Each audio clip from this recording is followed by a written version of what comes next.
नमस्कार दोस्तों, स्वागत है आप सभी लोगों का मेरे चैनल के ऊपर। और बात करेंगे हम लोग इस वीडियो के अंदर उन स्टॉक्स के बारे में जिनके अंदर कल की गिरावट के बाद अच्छी खासी रिकवरी जो है वो हमें आज के दिन देखने को मिली है और आने वाले समय में रिकवरी जो है वो और बढ़िया देखने को मिल सकती है।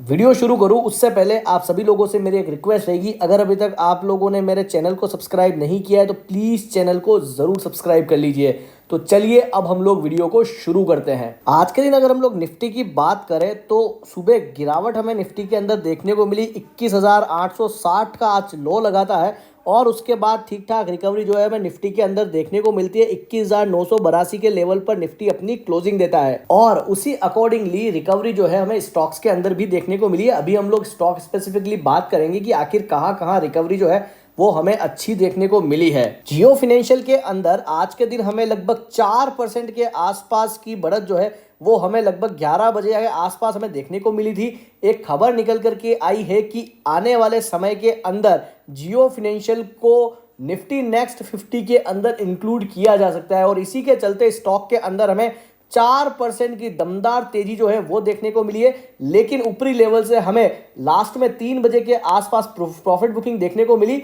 और स्टॉक जो है वो सिर्फ 2 रुपए की बढ़त के साथ 310 के लेवल पर क्लोजिंग देता है। ये तो तय बात है कि आने वाले समय के अंदर जियो फाइनेंशियल काफी बढ़िया रिटर्न जो है वो इन्वेस्टर को देते हुए दिखाई दे सकता है। तो जब भी गिरावट आती है डेफिनेटली आप जियो फाइनेंशियल को भी इंक्लूड कर सकते हैं अपने पोर्टफोलियो के अंदर। डिस्क्लेमर रहेगा, ये स्टॉक जो है वो मेरे पोर्टफोलियो का भी पार्ट है। अगला स्टॉक है ज़ेन टेक्नोलॉजी। अभी 4-5 दिन पहले की जो मेरी वीडियोस थी उसके अंदर भी मैंने इस स्टॉक को कवर किया था और आपको कहा था अगर कहीं गिरावट आती है तो डेफिनेटली ज़ेन टेक्नोलॉजी भी अच्छा स्टॉक हो सकता है और आप चाहें तो नीचे के लेवल पर एंट्री लेना शुरू कर सकते हैं। आज के दिन स्टॉक के अंदर हमें 5% का अपर सर्किट जो है वो डे एंड के अंदर लगते हुए दिखाई दिया है। हाँ, दिन भर इसने काफी स्लिम ट्रिम काम किया था लेकिन डे एंड के आसपास आते हुए काफी अच्छा जंप जो है वो हमें ज़ेन टेक्नोलॉजीज के अंदर देखने को मिला है। छोटी कंपनी है, सिर्फ 7,200 करोड़ के आसपास की मार्केट कैप है।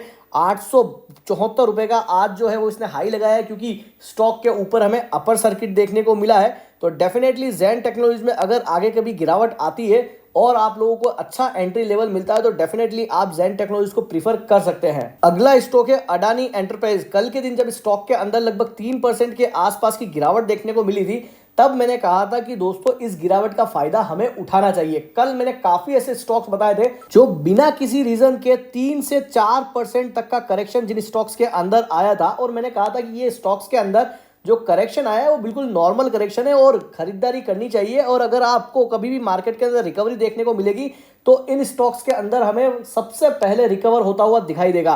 तो उसी तरीके से आज आप देखिए अडानी एंटरप्राइज के अंदर कल लगभग 3% के आसपास की गिरावट देखने को मिली और आज लगभग 2.5% जो है वो स्टॉक ने अगेन दौड़ लगा ही दी है। तो लगभग कल की जो गिरावट थी वो लगभग पूरी तरीके से सेट ऑफ हो चुकी है। आगे भी मैं आप लोगों को कह सकता हूं कि अगर कहीं अडानी एंटरप्राइज के अंदर गिरावट आती है, अगर मार्केट गिरता है तो उसकी वजह से तो डेफिनेटली आप खरीदारी कर सकते हैं। आने वाले समय के अंदर आपको लगभग 4,000 तक के लेवल जो है वो अडानी एंटरप्राइज के अंदर आते हुए दिखाई देंगे।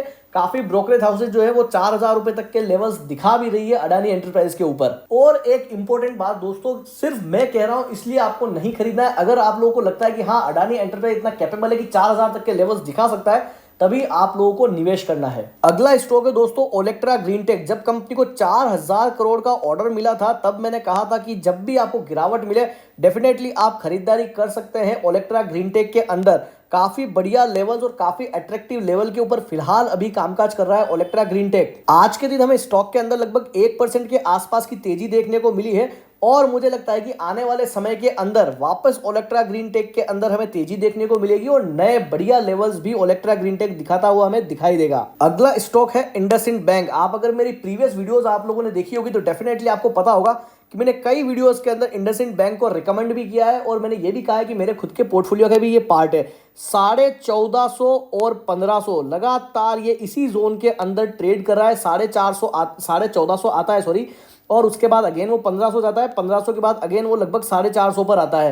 तो इसी तरीके का अप डाउन जो है वो मैं इस पर्टिकुलर ट्रेड लाइन के अंदर देखने को मिल रहा है। कल के दिन जब इंडसइंड बैंक के अंदर में गिरावट देखने को मिली थी तब मैंने कहा था दोस्तों बढ़िया लेवल से 1450 के आसपास उस समय ये स्टॉक था। मैंने कहा था कि डेफिनेटली आप खरीदारी कर सकते हैं इंडसइंड बैंक के अंदर। आज स्टॉक के अंदर लगभग हमें 2.25% के आसपास की बढ़त देखने को मिली है। क्या शानदार रिकवरी जो है स्टॉक ने निचले लेवल से दिखाई है। मेरे अकॉर्डिंगली अभी फिलहाल जिस लेवल पर इंडसइंड बैंक ट्रेड कर रहा है वो काफी ज्यादा अट्रैक्टिव और काफी बढ़िया वैल्यूएशन और काफी बढ़िया लेवल्स पे अभी ट्रेड कर रहा है। आने वाले समय के अंदर इंडसइंड बैंक जब ऊपरी लेवल दिखाना शुरू करेगा तो मुझे लगता है कि 2000 रुपए तक के लेवल जो है वो हमें इंडसइंड बैंक में आते हुए दिखाई दे सकते हैं। तो डेफिनेटली जब भी गिरावट आती है तो लॉन्ग टर्म पर्पस से आप इंडसइंड बैंक को खरीद सकते हैं। अगला स्टॉक है डिक्सन टेक्नोलॉजीज। काफी बढ़िया रिटर्न जो है इन्वेस्टर को कमा करके दिए हैं स्टॉक ने कुछ समय के अंदर। और अभी कुछ समय पहले जब इसमें गिरावट आई थी तब भी मैंने कहा था कि डिक्सन टेक्नोलॉजीज को जब भी आपको निचले लेवल पे मिले डेफिनेटली आपको खरीदारी करनी चाहिए। आज के दिन 2% के आसपास की तेजी देखने को मिली। कल के दिन अच्छी गिरावट जो है हमें डिक्सन टेक्नोलॉजी के अंदर देखने को मिली थी, लेकिन आज काफी बढ़िया रिटर्न जो है वो अगेन ये स्टॉक देते हुए दिखाई दिया है। जब भी दोस्तों इसमें गिरावट आती है, अगर आपको अच्छी खासी गिरावट देखने को मिले डेफिनेटली आपको डिक्सन टेक्नोलॉजीज को खरीदना चाहिए। अगला स्टॉक है आजाद इंजीनियरिंग। 900 रुपए से लगातार दोस्तों मैं कह रहा हूं कि काफी बढ़िया कंपनी है दोस्तों। ये स्मॉल कैप कंपनी है, सिर्फ 7100 करोड़ के आसपास की इसकी टोटल मार्केट कैपिटल है। और मैंने कहा था कि आप लोगों को ये 900 रुपए से इसके अंदर खरीदारी करनी चाहिए और अगर नीचे मिलता है तो डेफिनेटली खरीदना चाहिए। वहां से आप देखिए लगातार स्टॉक जो है वो अच्छी खासी बढ़त दिखा रहा है। 1200 के लेवल पे आज अपनी क्लोजिंग देता है। कल के दिन जब मार्केट के अंदर इतना सीवियर कट हमें देखने को मिला था तब भी हमें आजाद इंजीनियरिंग के अंदर गिरावट नहीं देखने को मिली थी, लेकिन आज के दिन स्टॉक के अंदर हमें 3% के आसपास की शानदार तेजी जो है वो आज के दिन देखने को मिली है। स्टॉक ने आज लगभग 1238 का हाई लगाया है। 1216 के लेवल पर स्टॉक ने आज अपनी क्लोजिंग दी है। देखिए दोस्तों, ये जो कंपनियां जिसमें आजाद इंजीनियरिंग, पारस डिफेंस और इस तरीके की जो छोटी छोटी कंपनियां जो डिफेंस रिलेटेड या डिफेंस से रिलेटेड इनडायरेक्टली तौर पर भी जुड़ी हुई है, उन सभी कंपनियों के अंदर मुझे लगता है कि आने वाले समय के अंदर काफी बढ़िया रिटर्न देखने को मिलेगा। हाँ, एक कंपनी का नाम लेना मैं भूल गया जिसमें MTAR टेक्नोलॉजीज भी एक कंपनी है। तो ये सारी कंपनियों के अंदर हमें काफी अच्छा अट्रैक्शन देखने को मिल रहा है। तो अगर आप लोगों को इस पर्टिकुलर स्पेस के अंदर इंटरेस्ट है तो डेफिनेटली ये कंपनियां आप अपने पोर्टफोलियो के अंदर रख सकते हैं। अगला स्टॉक है दोस्तों IRCTC। लगातार मैं इस स्टॉक को भी कवर करते आ रहा हूं, बजट के पहले भी और बजट के बाद में भी। जब ये बजट के समय 1000 रुपए गया था तब उससे पहले भी मैंने कहा था कि ये 1000 रुपए के ऊपर जरूर निकलेगा। उसके बाद में जब रेलवे स्टॉक्स में गिरावट देखने को मिली तो हमें IRCTC के अंदर भी गिरावट देखने को मिली। 900 रुपए के आसपास दोस्तों ये जब भी आता है मुझे काफी ज्यादा अट्रैक्टिव लगता है। ये स्टॉक 930 रुपए के लेवल पे आज स्टॉक अपने आप को क्लोजिंग कराता है और कल के दिन ये 925 रुपए पे क्लोजिंग करी थी। मैंने कल भी इसको कवर किया था और आप लोगों को कहा था काफी बढ़िया लेवल से और आने वाले समय के अंदर ये 1000 रुपए के ऊपर हमें ट्रेड करता हुआ दिखाई देगा। कंपनी काफी बढ़िया है, मोनोपोली बिजनेस है कंपनी के पास में। Q3 के जो नंबर्स थे वो काफी बढ़िया देखने को मिले थे और ओवरऑल काफी कुछ चीजें हैं पॉजिटिवली IRCTC के पास। मैं अगर पर्सनली कहूं तो मुझे ये इस पर्टिकुलर लेवल पे 900 रुपए 925 रुपए के पास काफी ज्यादा अट्रैक्टिव लगता है और डेफिनेटली खरीदारी करी जा सकती है अगर आप अपने आप को कंफर्टेबल समझते हैं इसके अंदर। तो अगला स्टॉक है यस बैंक। जब स्टॉक 17 रुपए पे था तब से मैं इस स्टॉक को कवर करते हुए तो आपको कहा था कि 30 रुपए तक के जो लेवल्स है वो हमें यस बैंक फ्यूचर में दिखा सकता है और उसके बाद स्टॉक जो है वो 30 रुपए और 31 रुपए तक जाता भी है। और जब ऊपर से स्टॉक के अंदर हमें गिरावट देखने को मिलती है, मैंने कल भी इस स्टॉक को कवर किया तो और मुझे लगता है कि अब हल्की फुल्की गिरावट जो है हमें यस बैंक के अंदर देखने को मिल सकती है। अगला स्टॉक है होम फर्स्ट फाइनेंस कंपनी। ऊपरी लेवल से काफी करेक्शन जो है वो हमें स्टॉक के अंदर देखा जा चुका है। स्टॉक के अंदर हमें अभी कुछ समय पहले खबर भी देखने को मिली थी कि IRDA की तरफ से कंपनी को कॉर्पोरेट लाइसेंस भी मिलता हुआ दिखाई दिया है। उस दिन हल्की जंप जो है वो हमें होम फर्स्ट फाइनेंस के अंदर देखने को मिली थी, लेकिन उसके बाद से लगातार गिरावट जो है वो ऊपरी लेवल से ये स्टॉक दिखा रहा है। होम फर्स्ट फाइनेंस को दोस्तों आप अपनी वॉच लिस्ट में जरूर रख सकते हैं। अगर काफी तगड़ा करेक्शन या अच्छा खासा करेक्शन इस स्टॉक के अंदर आता है तो डेफिनेटली नंबर्स के बाद में हमें डेफिनेटली इस स्टॉक को रीड करना चाहिए और उसी अकॉर्डिंगली हमें प्लानिंग करनी चाहिए। कंपनी काफी बढ़िया है, होम फाइनेंसिंग के अंदर ये कंपनी कामकाज करती है, कॉर्पोरेट लाइसेंस मिल चुका है IRDA की तरफ से, तो डेफिनेटली उसका बेनिफिट भी हमें होते हुए जरूर दिखाई देगा इस कंपनी को। अगला स्टॉक है मैनकाइंड फार्मा। कंपनी जो है वो फार्मास्यूटिकल्स और FMCG प्रोडक्ट के अंदर डील करती है। आज के दिन लगभग 3.25% के आसपास की जंप जो है वो हमें मैनकाइंड फार्मा के अंदर देखने को मिली है।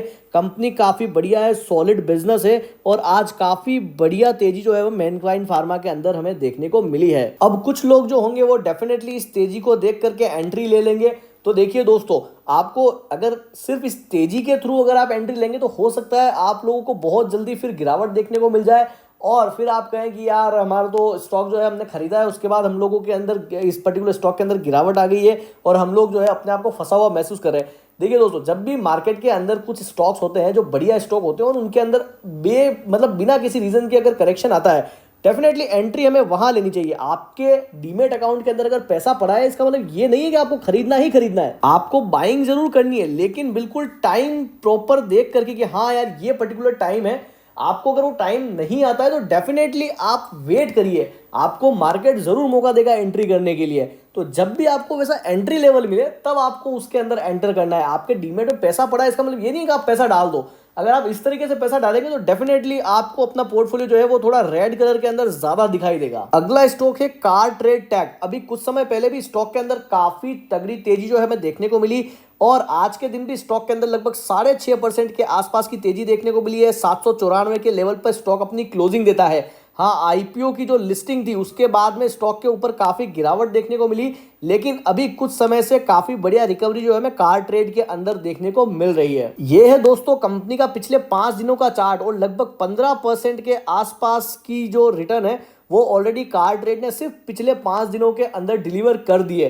तो कंपनी जो है वो थोड़ा सा, मुझे तो देखो क्वेश्चन मार्क लगता है। ये सारे जो स्टार्टअप कैटेगरीज की जो कंपनियां हैं जिसके अंदर सिर्फ वैल्यूएशन का गेम है, तो बिजनेस अगर प्रॉपर नहीं है तो यार थोड़ा सा डाउटफुल रहता ही है कंपनियों के अंदर पैसा लगाने के पहले। तो डेफिनेटली हाँ, 2 दिन 3 दिन से तो काफी बढ़िया चल ही रहा है। अगर आपको समझ में आता है तो आप बिल्कुल अपने हिसाब से आप डिसीजन ले सकते हैं इसके अंदर। अगला स्टॉक है पेटीएम। जी हाँ दोस्तों, कल के दिन स्टॉक के ऊपर अगेन लोअर सर्किट देखने को मिला था 5% का और आज के दिन भी 385 के आसपास का लो लगाता है, लेकिन डे एंड आते आते हमें स्टॉक के अंदर रिकवरी देखने को मिलती है, जैसा कि आप देख पा रहे हैं चार्ट के अंदर, और 414 के लेवल पर स्टॉक अपनी क्लोजिंग देता है। देखिए दोस्तों, पर्सनली अगर मैं बात करूं तो एज अ रिटेल इन्वेस्टर मैं तो अभी भी इस पर्टिकुलर स्टॉक से बचने की थोड़ा सा रहता हूं कि इस स्टॉक से बचा जाए, क्योंकि अभी इस पर्टिकुलर स्टॉक के अंदर काफी ज्यादा इश्यूज अभी हैं। ऐसा नहीं है कि सब कुछ रिजॉल्व हो चुका है। हाँ, टाइम के साथ थोड़ी खबरें जरूर कम पड़ गई है, लेकिन जब भी कोई खबर, कोई भी नेगेटिव न्यूज अगर इसके अंदर आएगी तो डेफिनेटली ये स्टॉक वापस जो है वो गिरावट जरूर दिखाएगा और मुझे लगता है कि अभी काफी गिरावट जो है वो पेटीएम के अंदर आनी बाकी है। तो as a retail investor please थोड़ा सा कॉशियस रखिएगा इस स्टॉक को लेकर के। अगला स्टॉक है रेल विकास निगम लिमिटेड, मतलब कि हमारा RVNL। बजट के पहले काफी तेजी जो है वो इन तमाम रेलवे स्टॉक्स के अंदर देखने को मिली और उसके बाद इन तमाम रेलवे स्टॉक्स के अंदर, चाहे RVNL हो, उसके अलावा इरकॉन इंटरनेशनल हो, या इसी तरीके के सारे स्टॉक्स जो कि रेलवे और रेलवे से रिलेटेड प्रोडक्ट्स के अंदर डील करते हैं, उन सभी के अंदर गिरावट देखने को मिली है। RVNL के अंदर आज लगभग 6% के आसपास की तगड़ी गिरावट जो है हमें देखने को मिली है। तो ये थे दोस्तों कुछ स्टॉक्स जिसके अंदर कहीं तेजी तो कहीं हमें गिरावट देखने को मिली। कल ऐसे स्टॉक जो ज्यादा गिरे थे उनके अंदर रिकवरी देखने को मिली। तो ये काफी कुछ स्टॉक्स है जो मैंने आप लोगों के बीच में रखे हैं। अगर वीडियो इन्फॉर्मेटिव लगी हो तो वीडियो को जरूर लाइक कर देवें और चैनल को जरूर सब्सक्राइब कर देवें। Thank you.